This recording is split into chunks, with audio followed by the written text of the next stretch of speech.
What is this like for you, Toronto, Montreal on a Saturday night? Yeah, I mean, this is probably the easiest game you can get up for. It's what you dream of when you're a kid, especially growing up in near the Toronto area.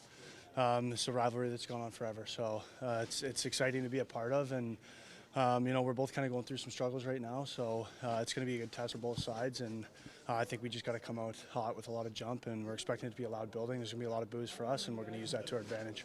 They're putting Florian Jack guy in the lineup, NHL debut. Like, how physical are you expecting? Like, what sort of level of intensity are you expecting from the game itself tonight? Yeah, I'm not sure. I don't know a whole lot about his game. If he's anything like his brother, then you expect he's going to be, physical, and he's not going to be afraid to go in those corners and look for those big hits. So, just something we got to be aware of.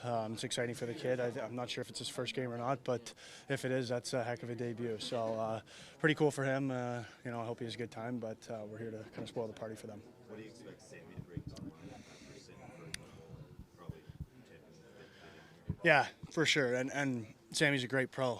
He understands his role, and as we all do. But when you're out of the lineup, obviously you want to get back in and contribute as fast as possible. And he's not going to be a guy that's going to go try and dangle 3 or 4 guys. But you can see the skill that he brings. That pass that he made to me on that goal against St. Louis. He's capable of doing all that stuff, and he can throw the body around. He hits hard. You can see that every time he finishes a check. Usually the other guys land on his backside. So I think a guy like that is good to have on your side, especially when this building's going to be loud and their team's going to be looking for big hits too. What stands out about the way Drew Wall's played? Waller's been great. We love Waller.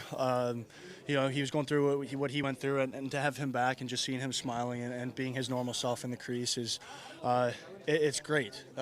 You're happy for him, not just as a hockey player for him doing his job, but as a person, because you can see him having fun in the net, and he's just enjoying what he's doing. When he's doing that, then he's stopping the puck, and that's the Joe we love and that we need. So he's done a great job coming back, and it's not easy to take some time off and get back into the swing of things at the NHL speed. The game is so fast now, but he's done a great job for us. What do you guys like most about the way this group has gone about things defensively in the last couple?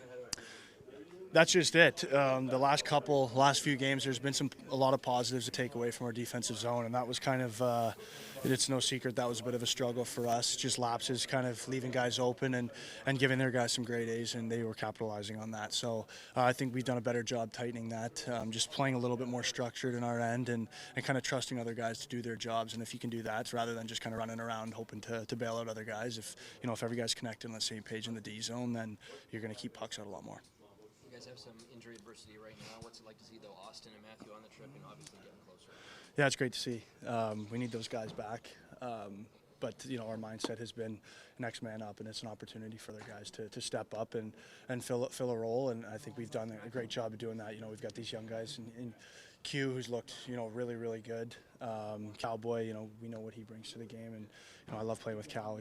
He's got the skill, but he's got that tenacity and that grit too, and Q's showing that too. So that's just the nature of the business. When guys go down, especially you're not going to replace a guy like Austin Matthews, and it's tough to replace guys like Nyzie and Tanny as well. But it's just opportunities for other guys to not necessarily step up and try to play like those guys, like I said, but just play their game, play solid. Every guy's here for a reason, and it takes a group effort. It's not just going to be a handful of guys. After last game, Easton was kind of hard on himself, saying, "I got to bury one. If I bury one, we'd win the game." So should a rookie that young have so much ownership? Spoken like a vet, kind of, right?